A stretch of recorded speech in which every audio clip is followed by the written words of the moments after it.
We are live from the Built Ford Tub studio on a Monday morning in New York City. Greg Giannotti is out, so I sit in until 10 o'clock with the birthday man himself, Boomer Esiason. And we've got so much to get to.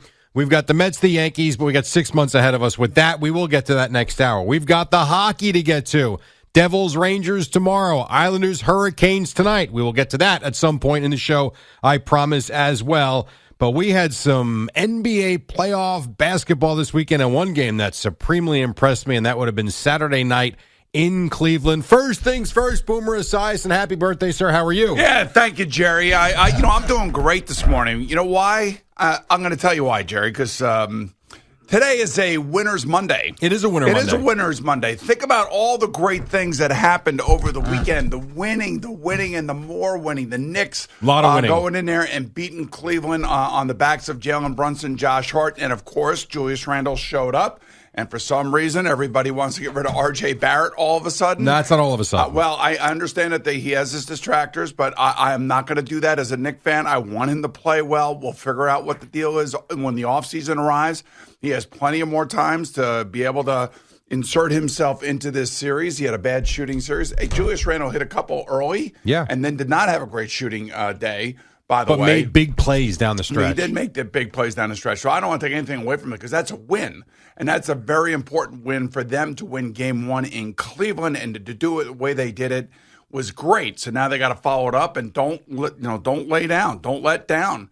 And the thing that I love the most about what the Knicks did on Saturday was the fact that you had Josh Hart and Jalen Brunson, the two newcomers, basically front and center, controlling the game and playing their asses off like the veterans that they are, who are in the midst of their prime. So great pickups by the Knicks as we sit here right now, and I think everybody feels that way about those two players. You know what the best part of that game was? And then clearly those two for sure. Their effort. Yeah. They just absolutely outworked Cleveland start to finish, and in parts, I thought, Boomer, in the fourth quarter, they embarrassed Cleveland on their home floor. There was the one sequence Cleveland came back, took the lead, and the Knicks kind of ran away from them again in the final 3 minutes or so, or whatever it was. But there was one sequence, I think Cleveland was down one, and the Knicks got 3 or 4 offensive rebounds that ended up in a three-point shot or a basket, whatever it was. And that was a microcosm of the game. Like, this team, they were locked, loaded, and ready to go. You give Tom Thibodeau a lot of credit, but you give the players a lot of credit for not only making shots, but completely outworking Cleveland for 48 minutes. Well, you heard what Jalen Brunson said going into the series, that he was embarrassed, I think, for some reason, for last year's debacle. I won't say debacle down in Dallas, but, he learned a lot, and he certainly took whatever he learned and put it out on the basketball court. So it was great to watch. It really was. I mean, that game was it was intense right from the beginning. And here's the thing that I will say for those R.J. Barrett detractors out there, which I am not one of. I'm not either. I'm not one of. And I know that, Brandon Tierney here and, a couple other people, get rid of him. God damn, we just won one game, and now all of a sudden you want to get rid of one of the most important players on the team. Now, he may not be 3 or 4, but maybe he's number 5, whatever. But we're in the middle of the freaking playoffs, and he has played a large part to getting the team to the playoffs. No doubt. But here's the thing. Here's the one thing that I saw, and I think everybody else saw this, and I know Tom Thibodeau saw this. It was halfway through the first quarter, and there was a loose ball, and the ball was heading towards the Cleveland zone. So it was right around midcourt. And Donovan Mitchell just out-hustled R.J. Barrett, and it was like R.J. Barrett let him have the ball. I don't care about the shooting. I don't care about anything else. What I care about is what you just talked about, and it's called effort. Yeah. And you are in the playoffs, son, and it's time to forget that you're from Canada and you're not playing hockey. You're playing basketball, and you're playing for the Knicks. So you better learn, and you better come out, and you better bust your ass on the basketball court, because Tibbs took him out right after that. And rightly so. And rightly so. And that's good. I agree with that. And this young man has got to learn that it takes effort all the time. And that's the effort that you saw from the rest of the team. And you definitely saw it from Brunson and Hart and from Randle. No question. And the other thing, too, about Brunson, and we've talked about him all season long, and rightly so, because he has been awesome. He has got stones of steel down the stretch in that game as Cleveland is making the comeback. I think it was a 7-0 or a 9-0 spurt, I forget. he just put the game in his hands, and he's making shots from all over the place. I don't mean three-pointers. I mean those mid-range jumpers. Mid-range, fall-away jumpers. He can get this shot here. I thought was that to me was the game. I know there was still plenty of time left, but man, when he made that shot late in the shot clock and so confidently goes right to the rim, off balance, falling away. That's what a top-end point guard's supposed to do. He's, and we said this too all year, he's better than we thought. He's gotten better from that point too. And I know he missed some time here at the latter stages of the season. He looks as fresh as he looked when the season began, and if he's going to play like that, there's no reason they don't win this series, and then who knows beyond that. Yeah, as a Knicks fan who's been screaming about this for 20 years, we finally have a point guard, and we've been saying that since the beginning of the season. You know what you have? You finally have a superstar. We have a leader is what we have. You have a leader and a superstar who doesn't get the recognition for whatever reason. Now, he's as good as anybody. All right, it's one game, and you know that Cleveland's going to come out, and you know Donovan Mitchell's going to come out, for sure. And they're going to try to run them out of the gym again. So you got to withstand the initial foray into this whole thing and continue to fight back. This season's it's far from over. There's too many good players on Cleveland. They're very close in terms of who they are as teams. And this is where R.J. Barrett will have a chance. He'll have numerous chances to show that he belongs and shows that he's committed to the effort that everybody else is. So that's why I'm not ready to dump on him yet, and I know everybody else is. And they'll figure it out whether or not they want to keep him in the offseason or whatever the issues are. I just want to focus on the positive, and the positive is they won game one, and that's a good thing, and that's why it was a winner's weekend.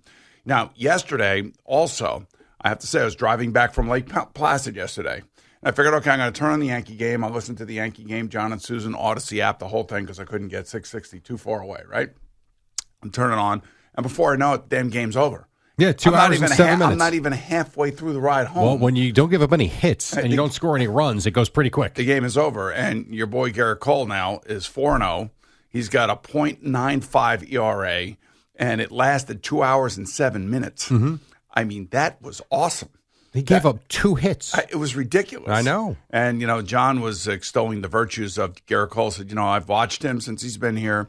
He's been really good since he's been here, but he has not been this good since he has been here. He's gotten better as he has been here, as long as he's been here. And his performance yesterday was brilliant. I don't know how else you would put it. And the fact that he threw, I think, 109 or 107 pitches, exceptionally economical, I would say. Also in rhythm, and that yes. to me is the pitch clock. If you're a pitcher who likes to, and we've seen this with Scherzer, who I know isn't thrilled with the pitch clock. However, with the speed he likes to throw with, I think it works. It will work for him the same way it has for Cole. And the injuries and all this other crap going on. I'm like, enough already. Cookie Carrasco, I can't pitch with the pitch clock. Stop!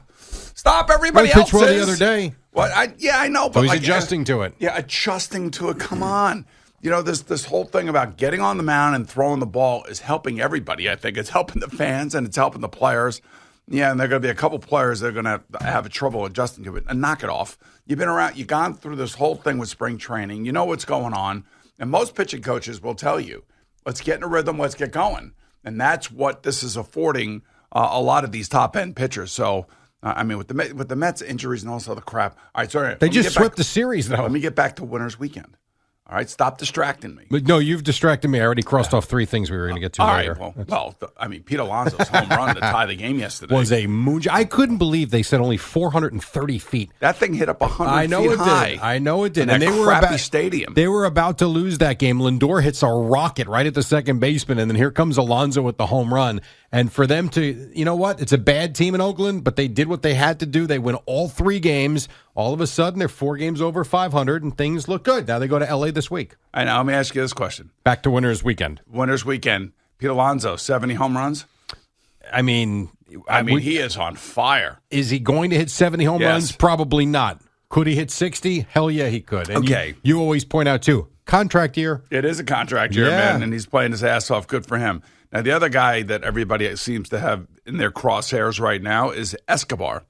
And I got Brett Beatty coming. I know. I understand that. I totally get it. I get it, folks. I get you're upset. You're disgusted. He had many opportunities yesterday to come through big. The one thing I will say about him, as he is struggling at the plate, he is playing a flawless third base. You said something last week that resonated with me because I've said this too many times. It's good to know that I've actually said something that resonated with you. A lot of things, but this in particular, because I've had this take too. Why do we not value defense at all? Especially at third base. It's really all about and it's funny because if you think about Hall of Fame, All-Star Game, the way fans perceive players, it's as if the defense doesn't matter like you can be a butcher at a position, but if you bat .320, hit 35 home runs, knock in 100 runs, and score 100 runs, you're an all-star. You go on the Mets Twitter community thing. I mean, it's disgusting, some of those people on there, some of the crap that they say.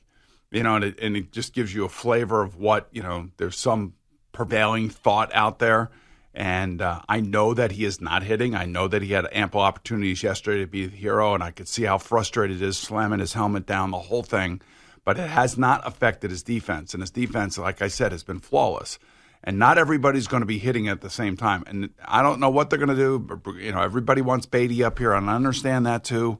But I just don't want people to forget just how valuable he is over there making plays. And, I mean, he's got a gun for an arm. He made a couple plays yesterday that he's so good that it looks so simple. He's got a little Robbie Cano in him where, he can – just do something so flawlessly that, we take it for granted that the ball is hit like 95, 100 miles an hour at him. I do think the problem you have with him offensively is when they're not going well, he sticks out like a sore thumb. Especially when the bases are loaded and he hits in a double play. For sure, 100%. I mean, I swear to God, I thought Buck was going to go, squeeze. I really did. Yeah. I'm like, why? A guy's struggling and, Buck's been around for 100 years. And I am second-guessing Buck Showalter, and I'm like, what are you doing? Guy's not hitting, so maybe take the bat out of his hand and have him do something else. Now, if he would have tried to bunt and missed and, guy would have been tagged at home, that would have been a whole other set of circumstances we'd be sitting here talking about. Another thing he can't do offensively. Right. I know that. But, they won. They swept the A's. That's what they should have done. The A's are terrible. Oh, my God, are they terrible. It's a bad team. It's a bad baseball team. And the Mets are a good baseball team, as we know, and they get all three. And there's a lot more to get to with the Mets, which we will, of course, next hour or two. But they get all three. The Yankees had a decent weekend for sure. They split. But they got back on track. They 100% did. And Tampa lost 2 games as well, so the Yankees stay 4 back, whatever. Back to winners weekend, though. To winners weekend. A team that didn't win was your Brooklyn Nets. They're not my Nets. They did not win. They got smoked. So this is what's interesting. And this is where effort matters. And I'm not saying they didn't give effort. They did. They shot fit. So the Knicks shoot right around 40% and win on the road because their effort was superior. I mean, there's no other way to say it. Defensively, I thought they were great. You hold Cleveland under 100 points. You let Donovan Mitchell get his. No one else really did a whole hell of a lot on that team offensively, but their effort was why they won. The Nets, I thought their effort was okay, but couldn't rebound the basketball. They shoot 56% and lose because, and this is why I think they've got a chance tonight, though I don't think they can win the series. What they did defensively was attack Joel Embiid, which I thought was the right move. Oh, they double-teamed them every time he got the ball. Correct. The problem was live by the 3, die by the 3. The Sixers made 21 of them, and if they're going to make them and James Harden's going to hit 7 of them, then they really have no chance. Yeah. But when you give up as many offensive rebounds as the Nets did the other night, they have no chance of winning these games. So the Sixers win game 1. And the other part of Winners Weekend, which is right up your alley, and you're going to love this. Okay, go ahead. You're going to love this. Go ahead. In case you didn't stay up to watch last night, a bunch of home teams lost. You know what one of those home teams was? Milwaukee. Yeah, but why would you love that? Well, Giannis got hurt, but what it shows you that, if one of these guys does get hurt, like if an Embiid gets hurt or Giannis gets hurt, then all of a sudden, depending on how significant the injury is, things are now become into a state of flux. However, Paul George is not playing for the Clippers, and what did they do last night? They won. And who'd they beat? You know who they beat. Kevin Durant and the Phoenix Suns. Right. And I figured you'd be smiling ear to ear that they not only lost game 1, but they lost game 1 at home, and Russell Westbrook is blocking Kevin Durant shots. It is awesome. It was awesome. The only thing I will say about that is I like Devin Booker. I know, and I like Chris Paul. I know, but you want to see Durant go down in flames. I know. I'm not so, as you do Kyrie Irving, which he did. He did. No, I know, but they're dismissed. I mean, honestly. Now you need to get Durant dismissed. When I was saying winners weekend, I wasn't counting the Nets because, really, who is counting the Nets? I know that. Nobody's counting the knock Nets. it off. Come on now. Stop it. They played well Saturday. Nobody's paying attention. They play. You're not paying attention. Check the ratings. I watched Wildly the game. successful I watched Saturday. The game. I watched the game. You did not watch the Nets and Sixers. I believe that you listened to the Yankees. I believe that you watched the Mets when you got home. I did. I believe you found a bar and a TV to watch the Knicks game on Saturday night. No, you did not watch the Nets and Sixers. We did find a bar. We did watch a game. And then the final aspect of winners weekend was you won. The Wasps winning their 4 straight games up there in Lake Placid. Now, I will say that I think they had us in the wrong division, or they had a couple of the other teams in the wrong division. Why? A couple Long Island teams. Great guys. Them? Great guys. So you sandbagged the league. No, we did not sandbag the league. We put I know in what teams like you do. No, time out. We put in our roster. Canadian Hockey Enterprises knows who we are because we always furnish the roster. We furnish it fairly, and then they're the ones that put you in the division that they think that you belong in. And a couple games got out of hand. And you feel bad about that because you don't ever want that. How much? I don't know, like 8-1 and 9-1. Oh, that's not that like big that. a deal. You don't want to. You're not up there to embarrass anybody. You're up there to have fun. Yeah, but 8-1 is not 18-1. No, but the one I will say, damn goalies on the other team would not let me score. I will tell you that. On your birthday weekend? Yeah, I mean, they didn't know it was my birthday weekend, but you would think they would have done something to allow me at least one goal here. Well, you got the championship. You know who does know it's your birthday? Who's that? Dina in Massapequa Park. Good morning, Dina. How are you? Hi, good morning, Boomer. How are you? Happy birthday. Well, thank you, Dina. I hear it's your birthday as well. That's right. I called you last year. Our birthday was on Easter, and I wanted to call you this year. How are you? I am fine, Dina. Thank you very much, and happy birthday to you. So Thank today... you. Thank you. It's my big one. I'm big 5-0 today. Oh, my God. Okay, well, listen, hopefully you have a great day. Today's a big one for me, too, because I turned 62 today. And I get to pierce Social Security if I want. So the way I look at it is as much money as I put into Social Security, this is the way we need to reformulate this whole thing. Whatever you put in is what you should be able to take out once you're eligible to get it. That's what I think. Dina, you have a wonderful day, Dina. Yeah, you too. Have a great day. Happy birthday. Sounds good. Big 5-0. That's me next year. Yeah. But not yet. Well, happy birthday to you, sir. Thank you. I appreciate the last time we talked. Thank you, Jerry. Very nice. We're going to take a break. Me and the a-hole will be back in about 5 or 6 minutes. He played it, not me. When we come back, we have CeeLo. Coming up, we're going to have the night that was on Friday for Al and Dan. That's coming up in a couple of hours. I also have something next hour that you can listen to, but also watching on CBS Sports Network will be fun.